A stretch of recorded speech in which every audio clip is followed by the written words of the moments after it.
क्या आपने कभी सोचा है ज्यादा दर्दनाक क्या है, पूरे शरीर में टैटू बनवाना या पियर्सिंग करवाना? दर्द दोनों में होता है, लेकिन एक जैसा नहीं। इंसान के शरीर का सरफेस एरिया लगभग 22 स्क्वायर फीट है, जो 3160 स्क्वायर इंचेस है। इसे पूरी तरह से पेंट से कवर करने में 300 घंटे का समय लगेगा। सबसे ज्यादा टैटू बनवाने वाला इंसान लकी डायमंड रिच है, जिसके 360% हिस्से पर टैटू बना हुआ है, यहाँ तक कि उसके मसूड़ों, कानों और प्राइवेट पार्ट्स में भी। और एलन डेविडसन पियर्सिंग चैंपियन है। उसे अपने पूरे शरीर में पियर्सिंग करवाने में 3000 घंटे लगे। उसने अपने शरीर में लगभग 15,000 पियर्सिंग करवाए हुए हैं, जिनका वजन 11 पाउंड है। इससे पता चलता है कि पियर्सिंग करवाने से बेहतर है टैटू बनवाना। इसमें आपको 10 गुना कम दर्द होगा। टैटू हटाने से पहले आपको ये पता ही होना चाहिए, लगभग 20% लोग जिन्होंने टैटू बनवाए होते हैं फ्यूचर में इन्हें हटाने का फैसला जरूर करते हैं। लेकिन ये इतना आसान नहीं होता, क्योंकि लेजर से टैटू हटता नहीं है, बल्कि ये सिर्फ स्किन को जलाकर पिगमेंट को छोटे छोटे पार्टिकल्स में तोड़ देता है। इसके बाद फेगोसाइट्स अपना काम करते हैं, जो इन पार्टिकल्स को एब्जॉर्ब करते हैं और इन्हें ब्लड स्ट्रीम से होते हुए किडनी तक पहुंचाते हैं। ब्लड को फिल्टर किया जाता है और बाकी बचा हुआ वेस्ट तुम्हारे शरीर से यूरिन की फॉर्म में बाहर निकल जाता है। हाँ, तुमने सही सुना, यूरिन की फॉर्म में। मुझे लगता है तुम्हारे एक्स से बदला लेने का एक बढ़िया तरीका है उसका नाम यूरिन की फॉर्म में निकालना। लेकिन पहले तुम्हें उसके नाम का टैटू करवाना होगा। तुम तो जीनियस हो। और फिर भी सब कहते हैं कि टैटू जिंदगी भर के लिए साथ रहता है। सब बकवास है। अब ये कोई डायबिटीज थोड़ी ना है। अपने खाने का मजा लो आर्नी, ये बहुत बुरा आइडिया है। वैसे प्लीज इतनी जल्दी भी मत खाओ आर्नोल्ड, मैं तुम्हें ऐसे मरने नहीं दूंगा। मुझे अभी और भी एक्सपेरिमेंट करने हैं, पर शायद हम तुम्हारी कॉन्शियसनेस को फ्लैश ड्राइव में ट्रांसफर कर सकते हैं। चिंता मत करो आर्नी, बहुत जल्दी ही तुम साइबोर्ग, आधे रोबोट आधे इंसान बन जाओगे।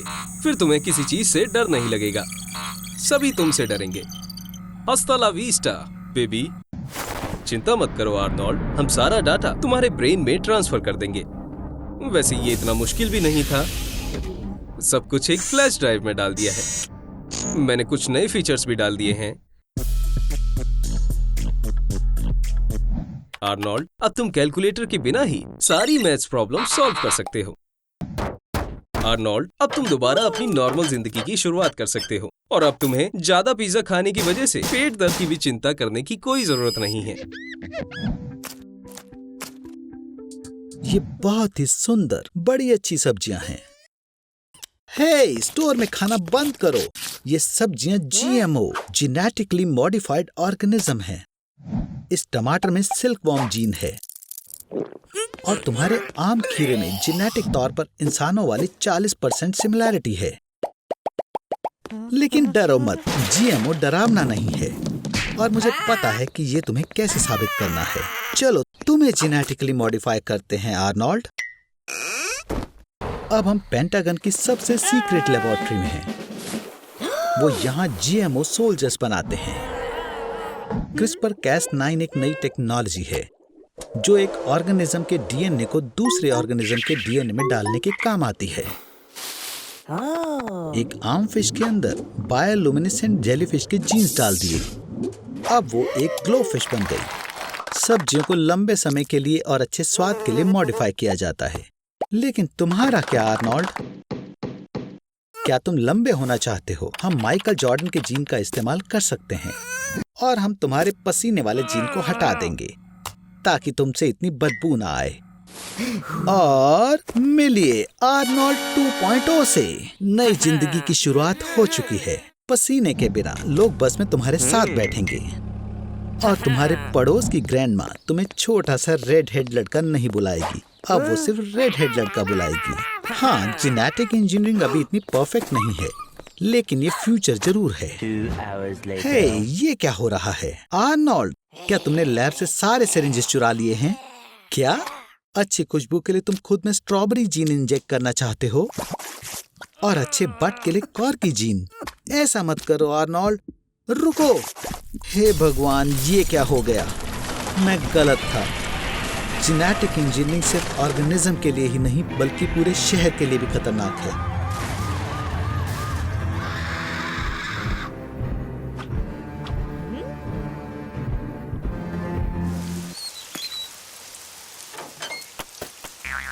क्या सच में तुम्हारे पिज्जा डिलीवरी बॉय की नौकरी चली गई है?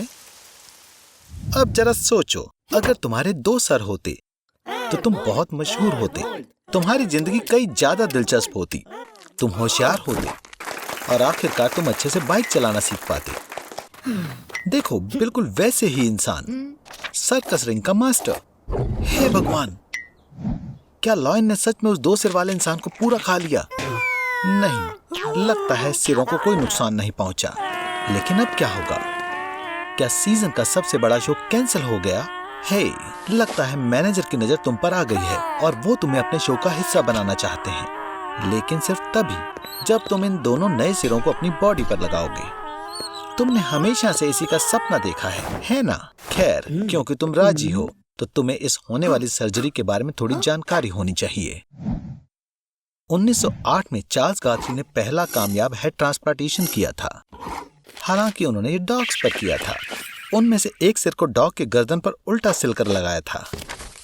1950 में डेमाकॉव ने दूसरे सिर की फुल फंक्शनिंग अचीव करी। उसने 20 डॉग्स के सिरों की हेड ट्रांसप्लांट सर्जरी करी। फिर एक डॉग का सर दूसरे की बॉडी पर ट्रांसप्लांट किया गया।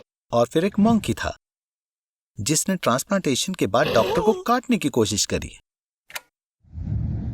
2013 में सर्गियो कैनावेरो ने ह्यूमन हेड ट्रांसप्लांट के प्लान की घोषणा की थी, जिसकी कॉस्ट $12.8 मिलियन थी। 2017 में उसकी लीडरशिप के अंदर मरे हुए इंसान के सर को लाश पर ट्रांसप्लांट किया जाता था। वैसे ये तुम पर अच्छा लग रहा है आर्नोल्ड। अब तुम्हारे पार्ट को रिहर्स करने की बारी है। उम्मीद है कि गुस्से में तुम इन खूबसूरत सिरों को नुकसान नहीं पहुंचाओगे।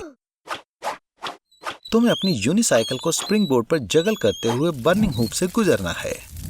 ये लगता है उन्हें तुम्हारी बेवकूफियां पसंद नहीं है आर्मी। तुम्हारी बॉडी को मैनेज करने वाले प्रोफेशनल के साथ उलझने की कोशिश मत करना।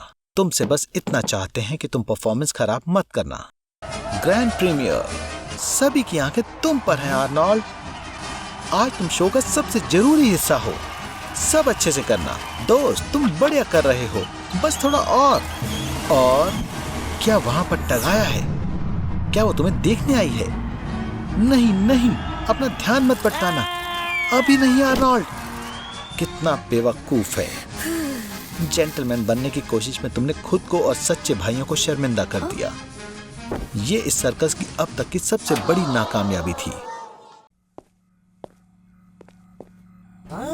मैंने एक मशीन बनाई है जो 24 घंटे के लिए चीजों को इनविजिबल बना देती है। इनविजिबल होने की 3 मुमकिन अप्रोचेस हैं। पहली परफेक्ट ट्रांसपेरेंसी की है, जो दुख की बात है हम हासिल नहीं कर सकते।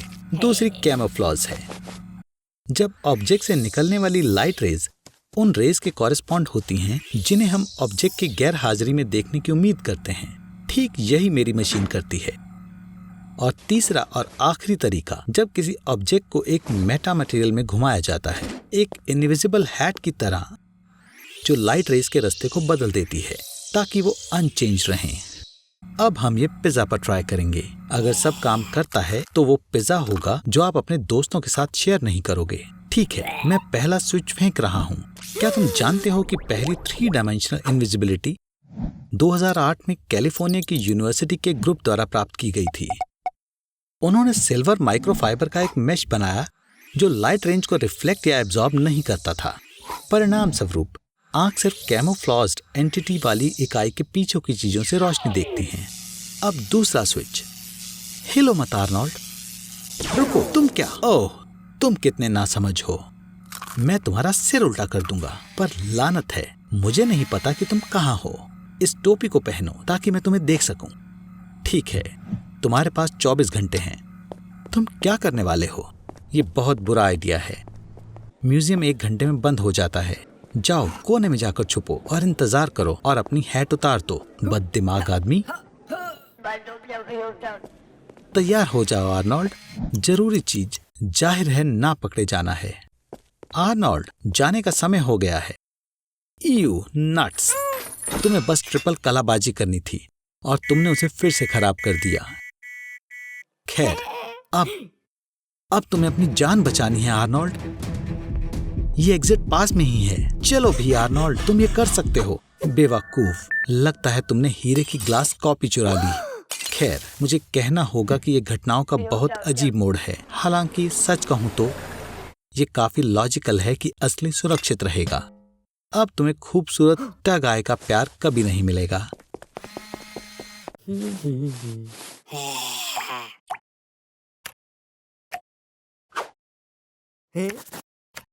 ऐसा लगता है कि इलॉन मस्क ये पता लगाना चाहता है कि क्या हम इंसान में टेलीपैथिक एबिलिटीज डेवलप कर सकते हैं। चिंता मत करो आर्नोल्ड, अगर तुमने सही जवाब दिए तो वो तुम्हें जाने देंगे। तो गेस करो कि फोटो में क्या है। गलत। और इसमें नहीं। सही से करो यार। आर्नोल्ड, अपने आप को संभालो। रैट भी उससे तेज सीखता है। खैर, ये सच है, ये कोई नॉर्मल रैट नहीं है। उसके दिमाग में एक चिप है। साइंटिस्ट ने 2013 में नर्व इम्पल्स को ट्रांसमिट करना प्रूव किया था। रैट अलग अलग शहरों में थे, लेकिन उन्होंने एक साथ काम किया, उनके दिमाग में लगे इलेक्ट्रोड और इंटरनेट की बदौलत। ऐसा लगता है कि इलॉन मस्क एक साथ टेलीपैथी डेवलप करने के सभी अलग अलग तरीकों को अपनाने की कोशिश करने लगा है। आर्नोल्ड, रुको, तुमने अभी तक अपनी नई स्किल आजमाई नहीं है दोस्त। माइंड रीडिंग के बहुत फायदे हैं। अब लोग तुमसे कुछ नहीं छिपा सकते। लेकिन मुझे तुम्हें वार्न करना होगा, उनकी सोची हर बात तुम्हें पसंद नहीं आएगी। रिश्तों में इसका फायदा भी है। तुम तुरंत जान सकते हो कि तुम्हारा पार्टनर तुमसे सच में प्यार करता है या नहीं। तुम जानवरों की भाषा समझ सकते हो और तुम अपना परफेक्ट मैच ढूंढ सकते हो। लेकिन क्या होगा अगर सभी लोग एक दूसरे के दिमाग को पढ़ सकें? झूठ या फरेब के बिना एक दुनिया, या शायद नहीं। हे मिस्टर, नाराज मत होना अगर उसने सोचा कि तुम्हारी नाक बहुत लंबी है। हे भगवान, ये तो मुसीबत है। नहीं आर्नी, रुको, इसके बारे में सोचना भी मत।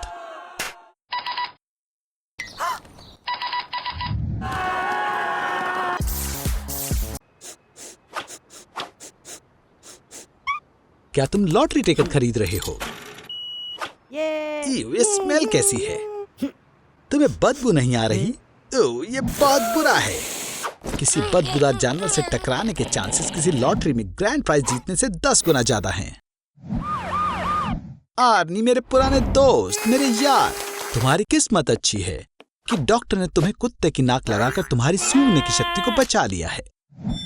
जाहिर है कि तुम्हें पहले इसकी आदत डालनी होगी, पर हे, अब तुम्हें स्नैपचैट में फिल्टर इस्तेमाल करने की जरूरत नहीं है। एक कुत्ते की सूंघने की शक्ति इंसानों से 100 बल्कि 1000 गुना बेहतर होती है। और कुत्ते लगभग 1 किलोमीटर दूर से भी स्मेल को सूंघ लेते हैं। कुत्ते की नाक से आप किसी इंसान की फिजियोलॉजिकल और इमोशनल स्टेट को भी जान सकते हैं।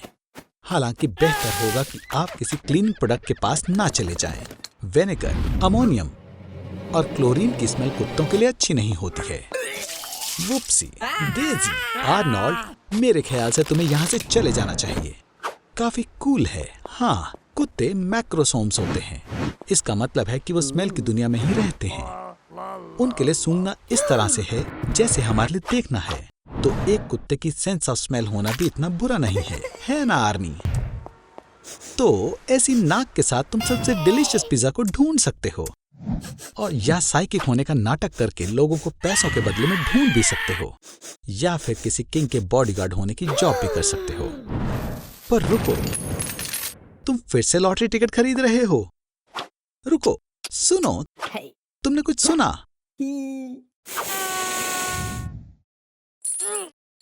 मुबारक हो आर्नोल्ड, तुम्हें बुलेट प्रूफ स्किन टेस्ट के लिए चुना गया है। वाओ, तुम अभी भी जिंदा हो सुपरमैन। तो एक कामयाब टेस्ट। हे आर्नी, ये लोग नतीजे से बहुत खुश हैं, लेकिन वो और टेस्ट करना चाहते हैं। एक ग्रेनेड लॉन्चर अपने बैरल से 120 मीटर पर सेकंड की स्पीड से ग्रेनेड फायर करता है, और वो एक स्टील आर्मर पर 50 सेंटीमीटर का छेद कर सकता है। अब हमें कुछ बहुत सीरियस चीज चाहिए, जैसे कि फुलरेन से बनी स्किन। ये साइंस में सबसे स्ट्रॉन्ग मटेरियल है, कार्बन का एलोट्रोप, और ये सबसे मजबूत स्टील से 200 गुना ज्यादा मजबूत है। मुबारक हो आर्नी, तुम्हारी फुलरेन स्क्रीन ने रॉकेट प्रोपेल्ड ग्रेनेड को झेल लिया। जो जाहिर है तुम्हारे दिमाग के लिए नहीं बोल सकते। शॉकवेव ने इसे जिगली जेली में बदल दिया, लेकिन खुशकिस्मती से तुम एक सुपर सीक्रेट लैब में हो।